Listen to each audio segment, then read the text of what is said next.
only if you care for your own mental and physical health and for your own well-being, you can serve others and be there for others. Saying no is hard because we have this people-pleasing tendency or self-imposed pressure, those limiting beliefs. We also know that this is the first thing that we have to focus on to learn how to say no.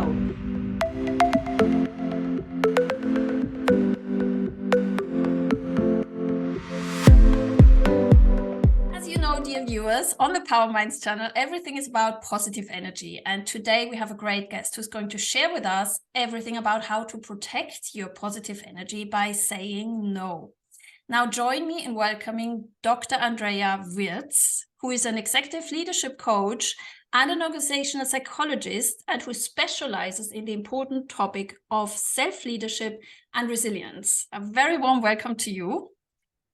Thank you so much, Alex, for having me here. It's a pleasure and an honor to be here today. Thank you so much for joining me. And I'm really excited about today's topic. I'm happy that you're here because, dear viewers, we will learn a lot. And this is one of the most important topics in everyday life, in leadership, but also in our private lives. Because why is saying no and setting boundaries so important? Because one of the most valuable assets that we all have is our time and our energy. If we say yes to everything we see floating around, and there's so much on offer in today's world, you know what then will happen? Well, we have all experienced it, and I'm learning it myself. It is actually, we get burnt out because we take on too much and we feel kind of overwhelmed and we feel like we don't manage all that information anymore and we get tired. That is draining our energy. Mm-hmm. Now, before we start with your great advice, I want to say one thing that I experience a lot as the counterforce of this important mindset that we're going to explore. The counterforce is we don't want to let down other people. We don't want to offend them. We don't want to actually trigger them by just bursting out a no. So the no comes with some packaging, and we're going to explore that. Let's explore why this is so important. Can you tell us a bit more about that? Yes, of course. And I think you summed it up already. Saying no is important for maintaining your physical and mental well-being, isn't it? Because saying yes to everything can lead to stress. If you say yes to every project, to every request from other people, you just get overwhelmed sometime. And this can impair your mental and physical health. And also, it is important to learn how to say no, or to say no, so that you can prioritize your own goals and values and commitments. So it means that saying no means to say yes to yourself. So it's not no to everything, but saying that no is very is good. Important to say yes to yourself and to your health and your values. Can I quickly underline that? Because I think this video is so valuable to all of us out there, including myself, who love to put ourselves last. How you said that, we need to say yes to ourselves as well. Yes, because only if you care for your own mental and physical health and for your own well-being, you can serve others and be there for others. Yeah, I mean, it's like so in the airplane, when they drop the oxygen masks, you have to put on the mask on yourself before you help others, right? Nice. So saying no means, okay, I'm going to care for myself so that I can be the best version for you. That is so important. Yeah, thank you for that. And it's actually nice that you say that, because we need to remind ourselves in our everyday life, actually. Exactly. And in addition to this, what you mentioned before, because it's hard sometimes to say no because we don't want to initiate any conflict. But I think it's quite the opposite. Saying no is important to maintain healthy relationships, because on the one hand, you inspire others by saying no. You show leadership, Oh, yes, you show the example, exactly. Yes, to show the example. When you're more empathetic with yourself and you can say no to some things, you can also show more empathy for others. Oh, yes, intelligence, exactly. Exactly. And there is one more thing. When you have a sense of control over situations and how you interact with others, you don't feel exploited by others. Very important, yeah. So can you say a bit more? I mean, you started explaining it already, but why it is so difficult actually for us? It's not just the packaging, it's also because there is another person. So this saying yes or no always comes in relationship to someone. So why is that so difficult that we have this, oh my God, what happens? You know, if I say no now, what will happen? Why is it so difficult? Yeah, well, you already mentioned one of the reasons behind it, and this is the people pleaser tendency that many people have, right? We want to serve others, we want to be nice, we want to be loved, we want to be in harmony with others. So we avoid everything that might induce a conflict. And we don't want to feel guilty, and we want to be nice. So there is this desire to please others that might make it difficult to say no. And there are also other potential causes. So there is this uncertainty about personal goals and personal boundaries that might also be a reason why we think it's hard to say no. Because when we don't have a vision, we can't evaluate whether an option is worth pursuing it or not, right? This is the important thing of actually, how do I know? How do I actually know what to say no to or what to say yes to? Exactly. It might also be this fear of missed opportunities.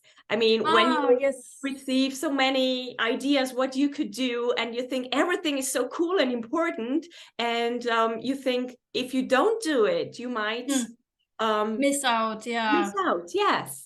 The fear of missing out, FOMO, yes. That is, exactly. And it happens unconsciously. And it's true, I just remember my early days in my first companies I was working in.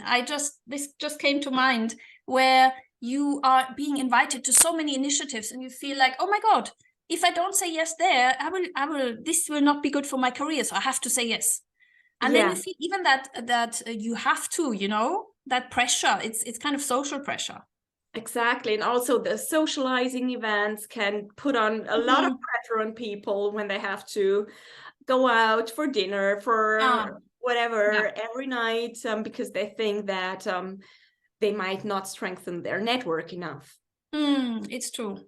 Yeah. And also there is what is connected to this is also a self-imposed pressure, like I have to be that way, or I have to perform, I have to, I don't know, prove myself.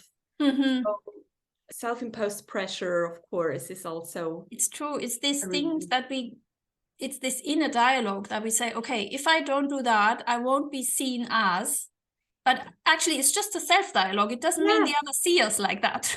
yes, we determine, we make assumptions about life and how it should be or what we should do, but we don't know whether this is really a reality or really true. I mean, and we believe it. Yeah. That's the worst part. We believe it, and it's just in our head. It's really true. We need to always remember ourselves that some things, it's just things that we believe ourselves in, and then we think that is reality. Yes. Also, for example, one of the best examples is when it comes to burnout, stress. When we see all the managers working long hours, we believe that this is normal. So no, you can say no to this and say yes to your health and set boundaries and really, say yes to your health. So this is so important. Do not. It's not good if we just observe what others do. We really have to listen to our own inner voice and decide whether this is in line with ourselves or not. I actually had an experience in one workplace where it was an absolute taboo to say at the end of the day, maybe 5 p.m., 6 p.m., after a long working day, to say in the office to the others that you're tired. There was a taboo, you know, and I realized that after a while that nobody dared to say, so everyone stayed on and watched who is leaving first. So it became like a competition to, okay, who will stay the longest? It's like the toughest. And it was usually the guys. I just said, listen, guys, I'm really tired now. We've worked for 10 hours. I need to call it a day because I need a rest. I can't focus anymore anyway. So, and this was in a knowledge working job where you need to be focused constantly. Yeah, and it's so interesting that you say that, because in some cultures, being tired and even having a nap on your table, on your desk, shows that you worked a lot. And it's like there is another acceptance. That's a good one. Yeah, so it's really interesting. But in our culture, yeah, you get judged, right? Yeah, and there's a stigma on it, and nobody dares to say it. So it is something that I think with our video we want to encourage, right, dear viewers? Like, if you feel that something is not being said, you can always be the first one to say it, because there's nothing wrong. Exactly. And this is such an important message here, because you can be the first that makes it different. And by doing so, you say yes to something else. And this is leadership. Oh, yes. That's a nice one. No. Nice definition of leadership. Yeah. So saying no, or when it comes to saying no also means to take ownership, to lead. Yeah. And say yes to something else. It's true, actually. What you're saying very nicely is, with every no comes a yes to something where you lead the example that someone else might not have. Well, the group maybe has kind of emerged in a kind of groupthink phenomenon for so long that nobody really dares to say anything anymore. So to break that is quite powerful, actually. Yeah. Yes. And this is leadership, in my view. Very nice one. These were brilliant examples of why this is so difficult. But now, how to know? And that's a very legitimate question, as you said, how to know actually what to focus on? Because then we have all these offers in everyday life, and this person invites me, this person invites me. But how do I know what I say yes to? Yeah, so we really get overwhelmed by all these requests, opportunities, or tasks, right? So I think the most important thing is define your goal first, and your values that come with your goals. And when you have short and long-term goals that are important to you, they give you a framework for assessing priorities. And then you can evaluate the urgency and the importance of those different options. And this is a really important differentiation, because not everything that is important is urgent, so you can set it aside for a while, and not everything that is urgent is also important, right? For your goals, yes. So you can really differentiate between these and focus on what is important and urgent, and the rest you can set aside and focus on later, or delegate. That's also or ask somebody else who might be even more skilled and talented for that. Exactly. Yeah. And that might be a coworker, right? It doesn't have to mean delegation, doesn't have to mean it's somebody who is in a hierarchy. It can be a coworker, somebody in your network, right? Who I can ask, oh, would you like to do that? Or would you like to participate in that event? Because I'm actually at my limit of things, and it doesn't really add to my goals, as you said. And then you could offer that to somebody else. Exactly. And let me share one example, not from the job context, but from my private life. I have 3 children, and 2 of them have their birthday in October. So they usually bring cakes at their birthdays to their class, to the place where they are over lunch. Yes. And so I should bake like 6 cakes within 2 weeks.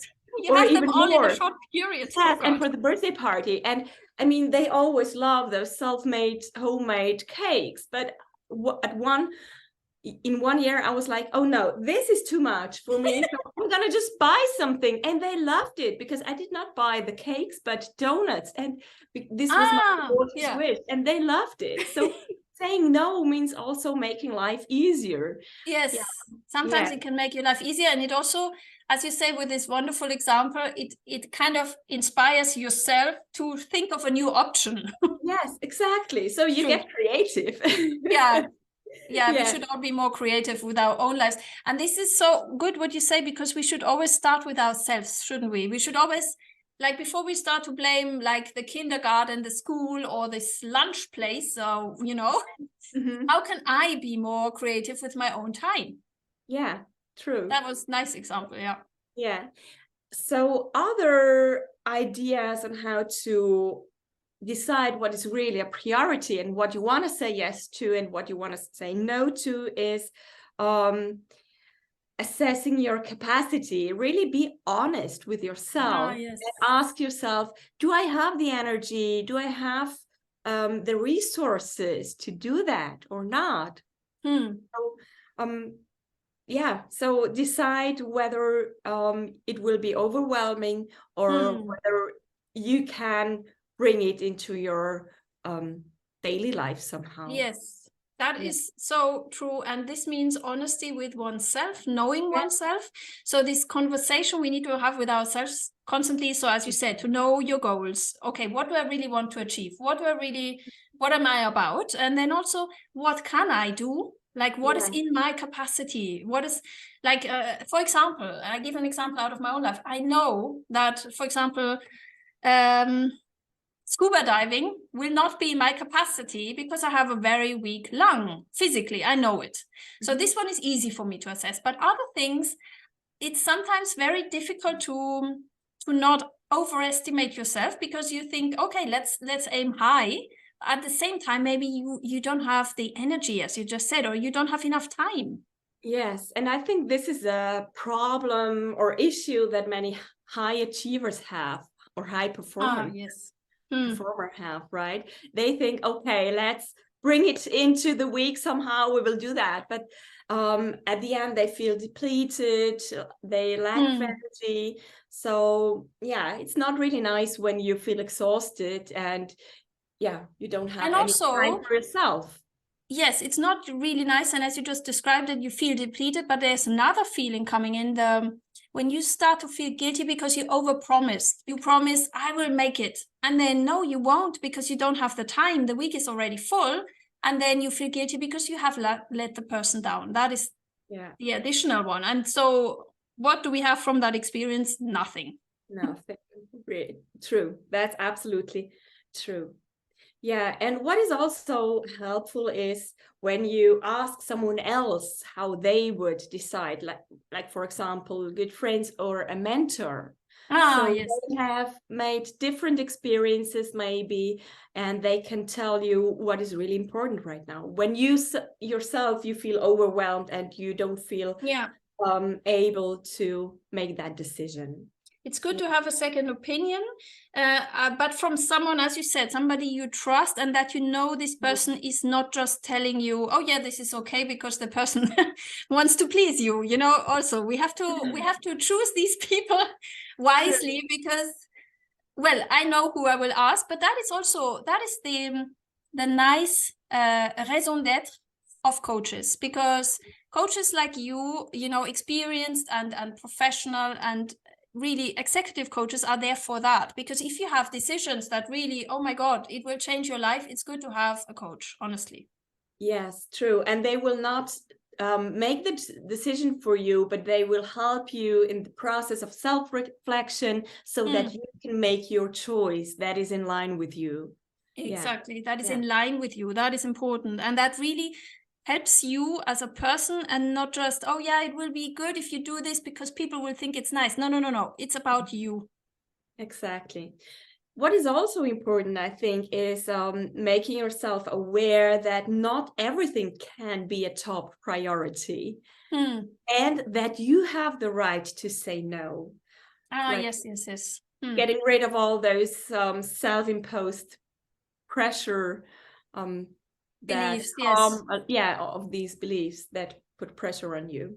Exactly. And that's a frequent thing. I'm thinking now of our viewers who work in large companies. In large companies, there's always a mass of very high profile, important projects going on. Mm-hmm. So there's a large competition also, which project is going to be first. We need to actually evaluate how we can actually distribute that in our calendar. Otherwise, we have a problem of time.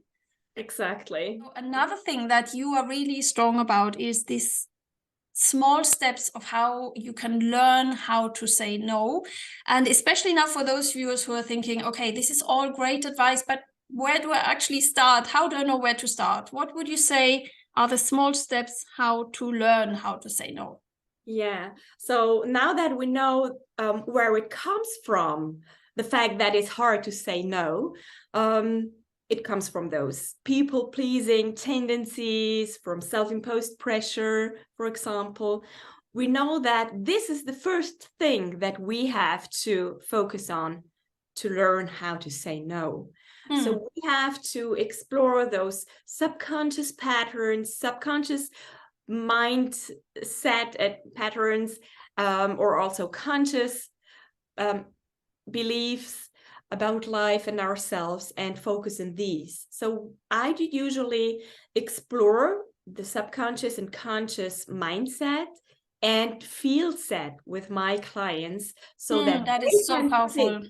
This is really powerful, because just having a nice new mantra like saying no is a whole sentence and I have the right to say no, this won't change anything. Exactly. Well, we need to really work on our mindset and Feelset, as you say.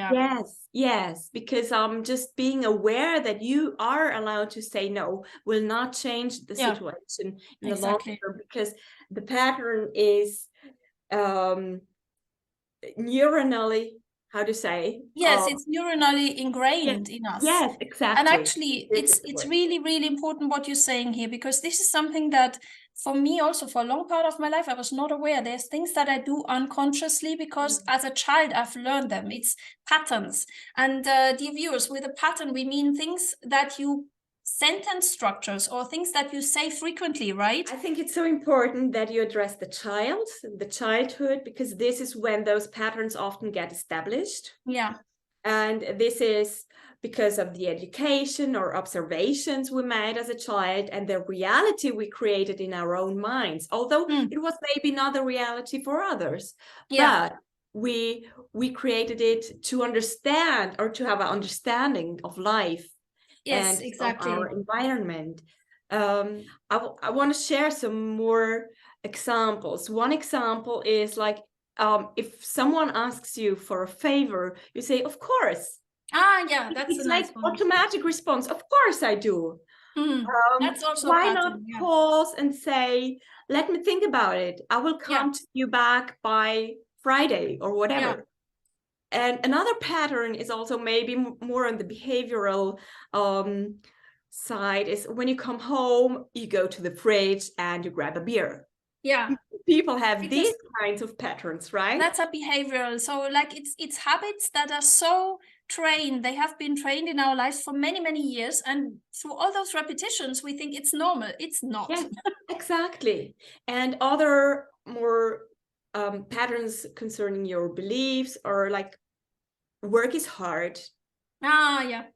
For example. Nice one. But work can also be fun and light. Right? Work has to be hard. And also one that I was falling prey to was that work has to be serious.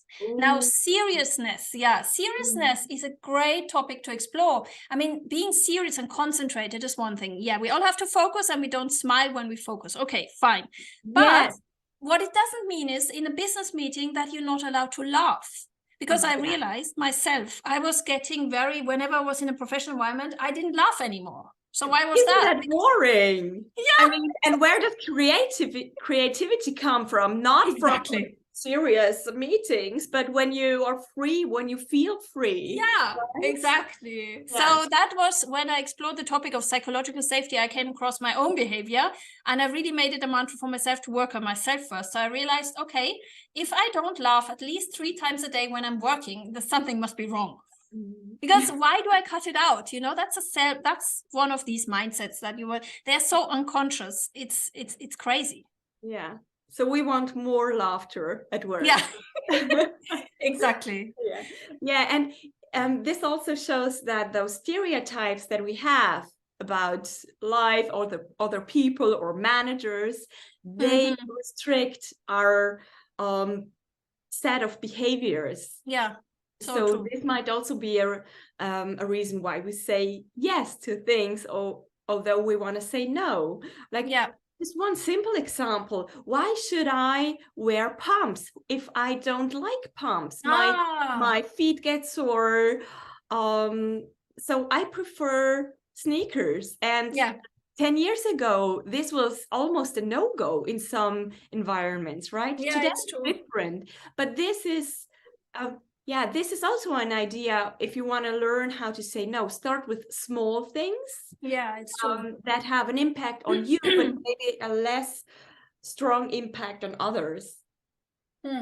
Yeah. What you're saying is so nice because it underlines we have to start small. So, dear viewers, the first step is this self-dialogue.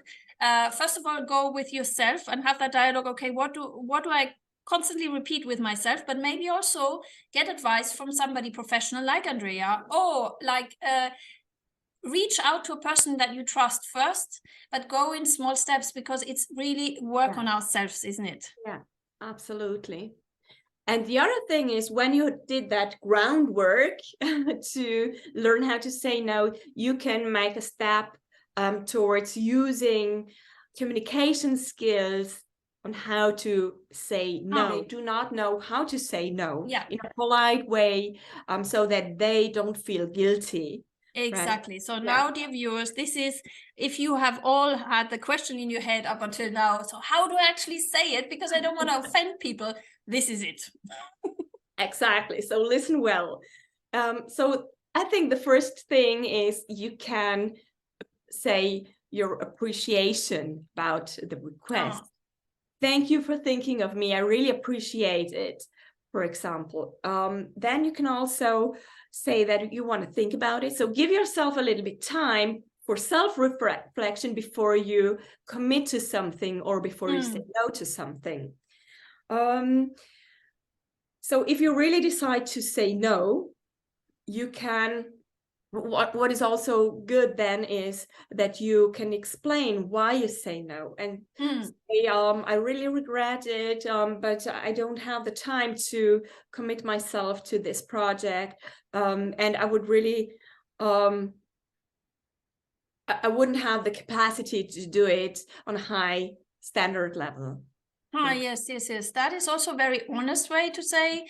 In terms of that would apply to many of the situations in my life when I didn't want to let people down. So I said to them, listen, I don't want to disappoint you because I really don't see any gap in my week where I could do that. So I don't want to let you down with a bad quality, work afterwards. It can be also other things like in private life. I don't want to let you down because then I won't be fully with you because I don't have time. Yes. It's better to not do something than do it in a bad quality, because there are other people who would love to do that, especially in the working environment. Maybe someone wants to be part of a project. So you can advise a person or recommend someone. Exactly. And that is what we should use more often now that we are in the era of networking, that we really also lift up others. Because I really believe that we have left the period or the phase that we're coming from, which was competition everywhere. We are in the area of collaboration. So we can lift up others and say, listen, I don't have time. I want to recommend you because I know you're very talented in this. For example, this is really nice. This idea, I love that. And I think networking can be so nice because then people even value you more as well because you recommended them, Exactly. Yeah. And they see that you are a networker, you do support others. So it also, again, it shows that you're in a leading role. Exactly. Leadership. Yes. And I love your definition of leadership, which means you show the example. You might be going against what everyone else might be thinking. We don't know that, but anyway, but you set an example. and you lift up maybe others with that. It's nice. Yeah, and this is so interesting because many people fall in this trap of the thoughts that I have to perform and do everything and the best thing to get promoted, but that's not true. It's not the best performer who gets promoted, but the ones who shows leadership, right? Yes, that's an important lesson. Honestly, it doesn't mean the quantity of what you say yes to. For promotion, it's not a measure. It's not. Yeah, exactly. Now, actually, can we take these frequently asked questions? And I can hear some viewers, they might be asking, yes, this is all good advice, but what do I do if my boss, he or she, asks me to do that, but I'm already in full capacity, and I don't want to disappoint my boss because he or she will promote me, you know? Yeah, I completely understand that, because we know that our work or the evaluation of our work and of who we are depends on our boss, right? So we want to show that we are capable of managing all the tasks and do a good work.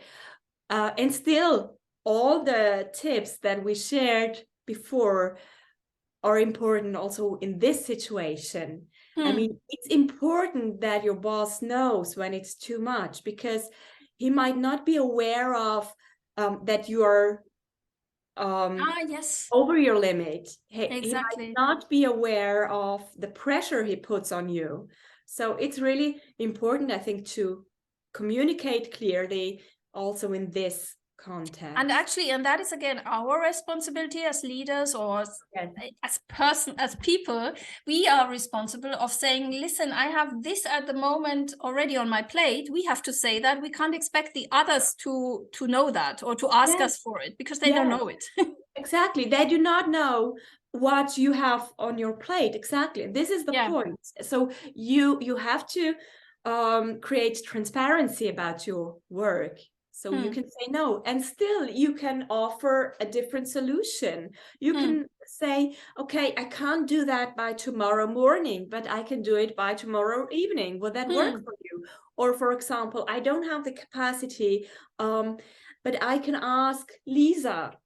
Yeah, for example. You can ask Lisa, for example. Yeah, or I know somebody who is really skilled at this, can I introduce you to that person? Exactly, like asking the other person, listen, I have problems at the moment because I have already so much. Can we think about it together even? You know, can we think about it together, how to find a different solution, because I don't want to let you down. Exactly. So you were supportive, although you said no, right? Yeah. And that's a nice and polite way.